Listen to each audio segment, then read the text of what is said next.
Hi everyone, here is where we stand on inflation as of July 2025. Headline inflation has dropped again now, down to 12.1% from 13.7% in June. That's the seventh month in a row we have seen a year-on-year decline in inflation. In fact, inflation is now at its lowest level since October 2021. If you are wondering about what year-on-year inflation means, it compares prices today to where they were 12 months ago. So overall, prices are still rising, but much more slowly than before. Now, looking at what changed just in the last month, what we call month-on-month inflation, prices went up 0.7% between June and July. It's a minor bump, yet households still notice it. Let us talk food inflation now. It is still the biggest pressure point.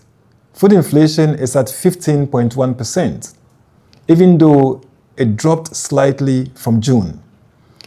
Prices rose 0.6% between June and July, especially for items like pork, shrimps, yam, pineapple, and ginger. On the other hand, there is progress in non-food inflation, covering items such as transport, utilities, household items. It dropped to 9.4%, finally hitting single digits. While some prices still edge up on month-on-month basis, the overall direction is positive. Now, local versus imported goods. Local inflation was 12.9%, still higher than 10.0% for imports. But here is what stands out. Imported inflation dropped by 2.5 percentage points, while local prices only eased by 1.1 percentage points.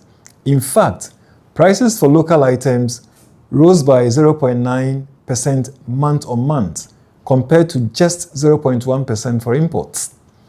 This tells us that global supply pressures are easing faster than local ones.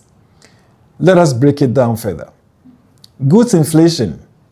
Items you buy like food, fuel, dropped to 14.2% in July, down from 16.2% in June, with a 0.5% rise between June and July. But services inflation, like transport, healthcare, dropped to 6.2%. Even so, service prices still rose 1.3% between June and July, meaning households are still seeing real costs add up. Let us zoom in on where price pressures are sharpest. Among the top 10 high inflation items, we've got ginger up by 128%, crab 69%, and big jumps in watermelon, coconut, oil, and cinema services. Even basic items like shea butter and avocado saw steep hikes. But the real drivers, the top 10 contributors to inflation, which account for over 35%, include items like smoked herrings, yam, ginger, vegetable oil, and electricity. These are the items people buy regularly, so even moderate price hikes have massive effect. Regionally, the story shifts again.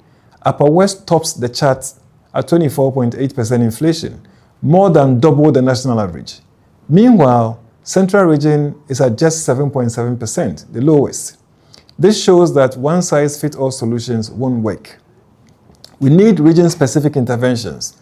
So where do we go from here? For households, shift spending towards affordable staples like cereals and legumes, and cut back on more volatile items like cooking oil and some proteins. Small energy-saving habits can also help lower bills. For businesses, sourcing materials locally and simplifying product lines can help protect against sudden cost spikes. For policymakers, the data is clear. Regional targeting is essential. One-size-fits-all approach won't work. Areas like Upper West need specific interventions, be it better logistics, supply chains, or targeted support. For students, analysts, and the public, keep asking the tough questions. Why? Who? And what is next? Here is the bottom line. Inflation is slowing. The path ahead looks more stable than it has in years. but food prices and regional disparities still demand attention. At the Ghana Statistical Service, we remain cautiously optimistic, and we stand ready to provide timely and relevant data to every household, every business, and every institution so that we can make smarter and more informed decisions. Thank you very much.